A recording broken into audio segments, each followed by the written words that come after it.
প্রিয় শিক্ষার্থী বন্ধুরা, আমি আফরোজা খন্দকার, সহযোগী অধ্যাপক ও বিভাগীয় প্রধান, মনোবিজ্ঞান বিভাগ, সাভার সরকারি কলেজ, সাভার, ঢাকা। তোমাদের সকলের জন্য রইল আন্তরিক শুভেচ্ছা। আশা করছি যে যেখানে আছো সকলেই ভালো আছো। আজ আমরা আলোচনা করব মনোবিজ্ঞান প্রথম পত্রের প্রথম অধ্যায় মনোবিজ্ঞান পরিচিতি বিষয়ে। আমাদের মূল আলোচ্য বিষয় মনোবিজ্ঞানের বিভিন্ন শাখা। বন্ধুরা, আমরা জানি মনোবিজ্ঞানের আলোচনার বিষয় হচ্ছে মানুষ ও অন্যান্য প্রাণীর আচরণ ও মানসিক প্রক্রিয়া সম্পর্কে বৈজ্ঞানিক পদ্ধতিতে জ্ঞান লাভ করা এবং মানব জীবনের বিভিন্ন সমস্যা সমাধানে অর্জিত এই জ্ঞানকে প্রয়োগ করা। এই লক্ষ্যে মনোবিজ্ঞানীগণ মানব জীবনের বিভিন্ন দিক নিয়ে গবেষণা করে যাচ্ছেন। এসব গবেষণাকে কেন্দ্র করেই মনোবিজ্ঞানের নতুন নতুন ক্ষেত্র বা শাখার উদ্ভব হয়েছে। মনোবিজ্ঞানের প্রধান শাখাগুলো হচ্ছে কাউন্সেলিং মনোবিজ্ঞান, শিল্প মনোবিজ্ঞান, চিকিৎসা মনোবিজ্ঞান, শিক্ষা মনোবিজ্ঞান এবং সমাজ মনোবিজ্ঞান। এবারে মনোবিজ্ঞানের শাখাগুলো সম্পর্কে একটু বিস্তারিত আলোচনা করা যাক। প্রথমেই আসি কাউন্সেলিং মনোবিজ্ঞান কি। কাউন্সেলিং শব্দটি এসেছে কাউন্সেল থেকে, যার আভিধানিক অর্থ হল উপদেশ প্রদান বা পরামর্শ দান করা। কিন্তু মনোবিজ্ঞানে কাউন্সেলিংকে একটি সাহায্যকারী প্রক্রিয়া হিসেবে দেখা হয়। কাউন্সেলিং হলো এমন ধরনের পারস্পরিক ক্রিয়া যেখানে দুজনের মধ্যে সম্পর্ক প্রতিষ্ঠিত হয়, যাদের একজন কাউন্সেলর, অন্যজন ক্লায়েন্ট, এবং এটিকে পেশাগতভাবে দেখা ও ক্লায়েন্টের আচরণ পরিবর্তনের জন্য উদ্যোগ নেওয়া হয়।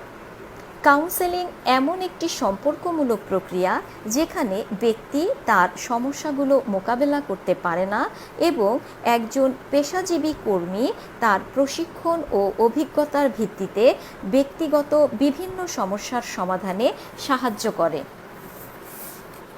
শিল্পায়ন, শহরায়ন, বিশ্বায়ন ও প্রযুক্তির এই যুগে কাউন্সেলিং মনোবিজ্ঞান ব্যক্তির বিভিন্ন সমস্যা সমাধানে সাহায্য করে থাকে, যেমন শিক্ষাগত, পেশাগত, পারিবারিক, বৈবাহিক ও ব্যক্তিগত বিভিন্ন সমস্যা। যেসব মনোবিজ্ঞানী মানসিক অশান্তি, বৃত্তি নির্বাচন, শিল্প সংকট, পারিবারিক বিশৃঙ্খলা এসব বিষয়ে ব্যক্তিকে সুপরামর্শ দেন, তাদেরকে নির্দেশনা মনোবিজ্ঞানী বলা হয়। নির্দেশনা মনোবিজ্ঞানীগণ স্কুল, কলেজ, বিশ্ববিদ্যালয়, বিভিন্ন প্রতিষ্ঠান ও বিভিন্ন নিয়োগ বোর্ডে সফলতার সাথে কাজ করে থাকেন। তারা ব্যক্তিত্ব, বুদ্ধি, আগ্রহ নির্ণয়ের জন্য মনোবৈজ্ঞানিক অভিক্ষা প্রয়োগ করে মানুষের দুর্বলতা ও ক্ষমতা যাচাই করেন এবং সমাধানের পথ দেখিয়ে থাকেন। কাউন্সেলর ও ক্লায়েন্টের অভিন্ন লক্ষ্য ও পারস্পরিক সহযোগিতার ভিত্তিতে কাজ করার উপরই কাউন্সেলিংয়ের সফলতা নির্ভর করে। কাউন্সেলিংয়ের লক্ষ্য হচ্ছে আচরণ পরিবর্তনে সহায়তা করা, আত্মরক্ষার দক্ষতা বৃদ্ধি, সম্পর্ক উন্নয়ন, সিদ্ধান্ত গ্রহণে সক্ষম করা, ক্লায়েন্টের ক্ষমতা উন্নয়নে সহায়তা করা ইত্যাদি। কাউন্সেলিং একটি সাহায্যকারী প্রক্রিয়া যা স্বাভাবিক ব্যক্তিদের দৈনন্দিন জীবনের সমস্যা সমাধানে সহায়তা করে। কাউন্সেলরগণ কাউন্সেলিং মনোবিজ্ঞানে তিনটি প্রধান ভূমিকা পালন করেন। এক, প্রতিকারমূলক ভূমিকা। কাউন্সেলর এখানে একজন ব্যক্তি বা একটি দলের সমস্যা নিরূপণ করে তা সমাধানে সাহায্য করেন। দুই, নিবৃত্তমূলক ভূমিকা। কোনো সমস্যা সৃষ্টির পূর্বেই তা নিরসন করা বা বাধা দেওয়ার ব্যবস্থা করা। তিন, শিক্ষা ও বিকাশমূলক ভূমিকা। ব্যক্তিকে চিন্তা করতে, কোনো কিছু অর্জন করতে ও অর্জিত ইতিবাচক অভিজ্ঞতাসমূহ কাজে লাগাতে সাহায্য করাই হলো শিক্ষা ও বিকাশমূলক ভূমিকার উদ্দেশ্য। এবারে আসি শিল্প মনোবিজ্ঞান কি। মনোবিজ্ঞানের একটি গুরুত্বপূর্ণ ফলিত শাখা হল শিল্প মনোবিজ্ঞান। মনোবিজ্ঞানের যে শাখা শিল্প, কারখানা ও ব্যবসা ক্ষেত্রে সংগঠিত মানব আচরণের বিজ্ঞানভিত্তিক ব্যাখ্যা প্রদান করে তাকে শিল্প মনোবিজ্ঞান বলে। শিল্প মনোবিজ্ঞানের মূল বিষয়বস্তু হল শিল্পে ব্যবহৃত যন্ত্রপাতি, মালিক শ্রমিক সম্পর্ক, কর্ম বিশ্লেষণ, কর্মচারী নির্বাচন, প্রশিক্ষণ পদ্ধতি এবং শিল্পে উৎপন্ন দ্রব্যের বাজার সৃষ্টি করা। আজকাল শিল্পপতিরা শ্রমের উন্নতি সাধন করার জন্য এবং শিল্পে উৎপাদন বাড়ানোর জন্য জানতে চান কি কি কারণে শিল্পে উৎপাদন কম হয়, কিভাবে শ্রমিকের কর্মকুশলতা বাড়ানো যায়, শিল্প শ্রম কিভাবে কমানো যায়, দুর্ঘটনা কিভাবে হ্রাস করা যায়, এমনি আরও অনেক সমস্যা সম্পর্কে। মনোবিজ্ঞানীরা স্থির করেছেন শিল্পে উৎপাদন ও কর্মক্ষমতা অনেকাংশে নির্ভর করে শ্রমিকের সন্তুষ্টি, মানসিক স্বাস্থ্য ও অন্যান্য মানসিক অবস্থার উপর। সরকারি ও বেসরকারি অনেক প্রতিষ্ঠানে কর্মী ব্যবস্থাপনা ও কর্মচারীর প্রশিক্ষণগত সমস্যা এবং নির্দিষ্ট কর্মীদের তত্ত্বাবধানের ক্ষেত্রে প্রায়ই মনোবিজ্ঞান ব্যবহার করা হচ্ছে। যে সকল মনোবিজ্ঞানী নির্দিষ্ট কর্মীদের তত্ত্বাবধানে প্রাতিষ্ঠানিক ক্ষেত্রে কর্মীদের সম্পর্ক উন্নয়ন এবং তাদের কাউন্সেলিংয়ের ক্ষেত্রে কাজ করেন তাদেরকে পার্সোনেল মনোবিজ্ঞানী বলা হয়। কর্মচারীদের মান উন্নয়নের জন্য সুষ্ঠু প্রশিক্ষণ পদ্ধতি প্রবর্তন, কর্মচারীদের দক্ষতার উৎকর্ষের জন্য সঠিক কাজে সঠিক ব্যক্তিদের নির্বাচন করার কলাকৌশল উদ্ভাবন, কর্মপদ্ধতি ও কলাকৌশল উন্নয়ন প্রভৃতি শিল্প মনোবিজ্ঞানের উদ্দেশ্য। উৎপাদন বৃদ্ধির পাশাপাশি উৎপাদিত দ্রব্যের বাজারজাতকরণও একটি গুরুত্বপূর্ণ বিষয়। তাই ক্রেতা সাধারণের মতামত, মনোভাব, প্রেষণা ইত্যাদি জরিপ করে পণ্য উৎপন্ন করলে তা সহজেই বাজারজাত করা যাবে। কর্মচারীদের মানসিক স্বাস্থ্য সংরক্ষণের জন্য কর্মের উপযুক্ত মানসিক ও প্রাকৃতিক পরিবেশ সৃষ্টি করা, শিল্পে দুর্ঘটনা হ্রাস করা, মালিক শ্রমিক সম্পর্ক উন্নত করা, কর্মক্ষেত্রে প্রয়োজনীয় আগ্রহ সৃষ্টি করা শিল্প মনোবিজ্ঞানের লক্ষ্য। এবারে আসি চিকিৎসা মনোবিজ্ঞান কী। মানসিক রোগের চিকিৎসার ইতিহাস বেশ পুরাতন। প্রাচীনকালে মানসিক রোগীকে স্বাভাবিক মানুষ থেকে আলাদাভাবে দেখা হতো। মনে করা হতো তাদের উপর ডাইনি বা অশরীরী শক্তি বা অপদেবতা ভর করেছে। বর্তমানে এ সকল প্রাচীন ধারণার পরিবর্তন ঘটেছে, ফলশ্রুতিতে গড়ে উঠেছে চিকিৎসা মনোবিজ্ঞান। চিকিৎসা মনোবিজ্ঞান মনোবিজ্ঞানের একটি অন্যতম প্রায়োগিক শাখা। আমেরিকার মনোবিজ্ঞানীগণের প্রায় ৩৮% মনোবিজ্ঞানী মানসিক রোগের চিকিৎসায় নিয়োজিত। চিকিৎসা মনোবিজ্ঞান হল মনোবিজ্ঞানের সেই শাখা যেখানে মনোবিকৃতির চিকিৎসা, মানসিক রোগীদের পরামর্শদান, রোগের কারণ, উৎস ও প্রতিরোধ সম্পর্কে আলোচনা করা হয়। আমাদের দেশেও বেশ কয়েকজন চিকিৎসা মনোবিজ্ঞানী মানসিক রোগীদের সমস্যা নিয়ে কাজ করছেন। সম্প্রতি ঢাকা বিশ্ববিদ্যালয়ে চিকিৎসা মনোবিজ্ঞান বিভাগ খোলা হয়েছে। চিকিৎসা মনোবিজ্ঞান মূলত একটি পেশা। এ পেশায় নিয়োজিত মনোবিজ্ঞানীগণ মানসিক সমস্যাগ্রস্ত ব্যক্তিদের সাহায্য করে থাকেন। চিকিৎসা মনোবিজ্ঞানীগণ বিভিন্ন হাসপাতাল বা বিভিন্ন প্রতিষ্ঠানে নানা দায়িত্ব পালন করে থাকেন। এরা সাধারণত মানসিক হাসপাতাল, স্কুল, কমিউনিটি ক্লিনিক, সংশোধনমূলক প্রতিষ্ঠান, বেসরকারি সংস্থা বা এনজিও, মানসিক প্রতিবন্ধী ইনস্টিটিউশন, মাদক চিকিৎসা কেন্দ্র প্রভৃতিতে দায়িত্ব পালন করেন। বিভিন্ন প্রতিষ্ঠান বা সংস্থায় চিকিৎসা মনোবিজ্ঞানীগণ যেসব দায়িত্ব পালন করে থাকেন সেগুলো হচ্ছে মানসিক সমস্যাগ্রস্তদের চিকিৎসা দিয়ে থাকেন, পরামর্শ প্রদান করেন, বিভিন্ন অভিজ্ঞতা প্রয়োগ করে রোগের মূল্যায়ন করেন, উপদেশ ও নির্দেশনা প্রদান করেন, শিক্ষকতা করে থাকেন, গবেষণা কর্মে অংশ নেন এবং প্রশাসনিক দায়িত্ব পালন করেন। চিকিৎসা মনোবিজ্ঞানীকে মূলত মনোবিজ্ঞানে ডিগ্রিধারী হতে হয়। ডিগ্রি লাভের পর তাকে কোনো কোনো ক্ষেত্রে চিকিৎসা মনোবিজ্ঞানের উপর উচ্চতর শিক্ষা গ্রহণ করতে হয়।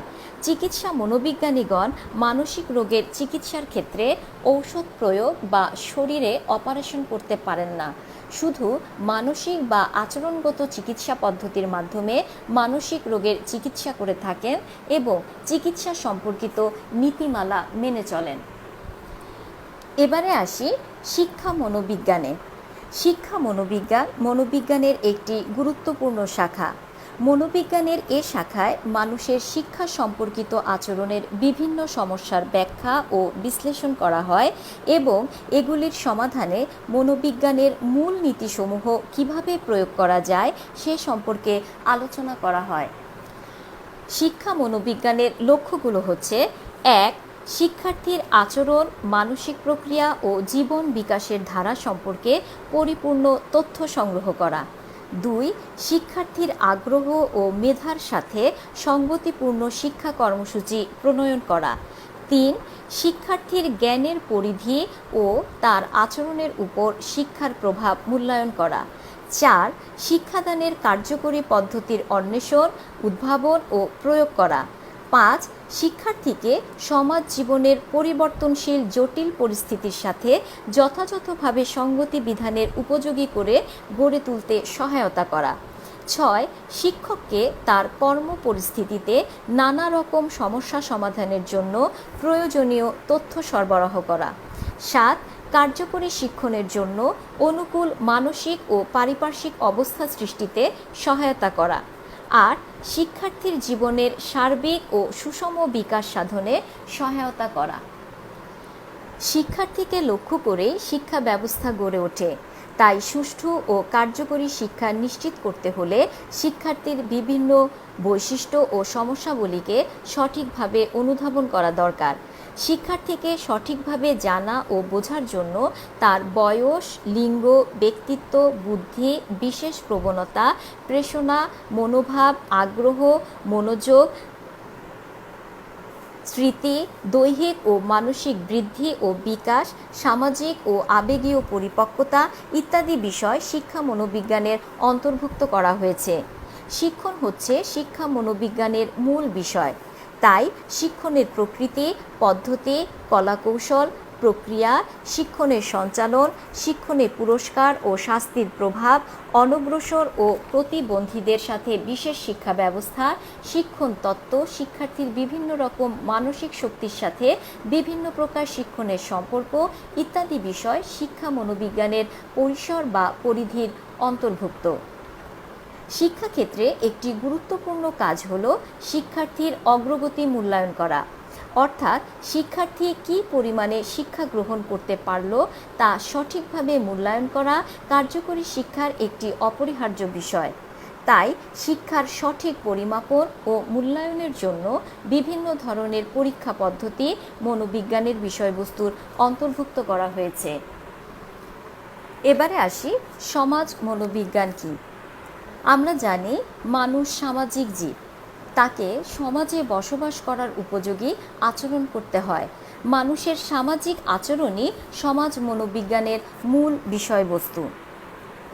যে সমাজে ব্যক্তি জন্ম লাভ করে সেই সমাজের রীতিনীতি, আইনকানুন, আচার অনুষ্ঠান, এক কথায় সেই সমাজের সংস্কৃতির প্রভাবে তার চরিত্র, আচরণ ও মানসিকতা বিশেষভাবে প্রভাবিত হয়।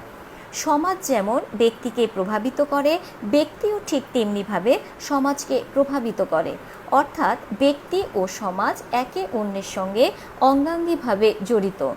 সমাজ কিভাবে ব্যক্তির আচরণকে প্রভাবিত করে তাই হচ্ছে সমাজ মনোবিজ্ঞানের আলোচ্য বিষয়।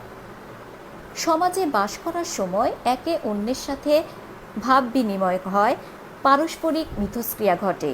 কী প্রক্রিয়ায় শিশুর সমাজীকরণ ঘটে, সমাজীকরণের মাধ্যমগুলো কিভাবে কাজ করে, কিভাবে মনোভাব গড়ে ওঠে, মনোভাব কিভাবে পরিবর্তিত হয়, গুজব কিভাবে এবং কেন ছড়ায়, জনমত কিভাবে গঠিত হয় এবং কিভাবে পরিমাপ করা যায়, সামাজিক পরিবেশ কিভাবে ব্যক্তিত্ব বিকাশে সহায়তা করে, পূর্ব সংস্কার, অপরাধ এবং অপরাধ দমনের উপায় প্রভৃতি সমাজ মনোবিজ্ঞানের আলোচ্য সূচির অন্তর্ভুক্ত। সমাজ মনোবিজ্ঞানী ব্যক্তির সাথে ব্যক্তির, ব্যক্তির সাথে দলের এবং দলের সাথে দলের কী সম্পর্ক তা নির্ণয়ের চেষ্টা করে থাকেন। সমাজ মনোবিজ্ঞানে ব্যক্তির আচরণ পর্যালোচনা করলেও ব্যক্তিকে সমাজের অন্যান্য মানুষ থেকে আলাদা করে দেখা যায় না। এখানে ব্যক্তি ও তার পারস্পরিক সম্পর্কের উপর গুরুত্ব দেওয়া হয়। সমাজের সচেতনতা বৃদ্ধি করতে হলে, সামাজিক মানুষের জীবনকে উন্নত করতে হলে এবং মানুষের মধ্যে উদার মনোভাব গড়ে তুলতে হলে সমাজ মনোবিজ্ঞানীর ভূমিকা অনস্বীকার্য। বন্ধুরা, যেখানে রয়েছে মানুষ সেখানে রয়েছে মানুষের আচরণ, আর সেখানেই আছে মনোবিজ্ঞানের ক্ষেত্র। বন্ধুরা, আজ এ পর্যন্তই। যে যেখানে আছো সকলে ভালো থাকবে, নিরাপদে থাকবে। সবার জন্য রইল শুভকামনা।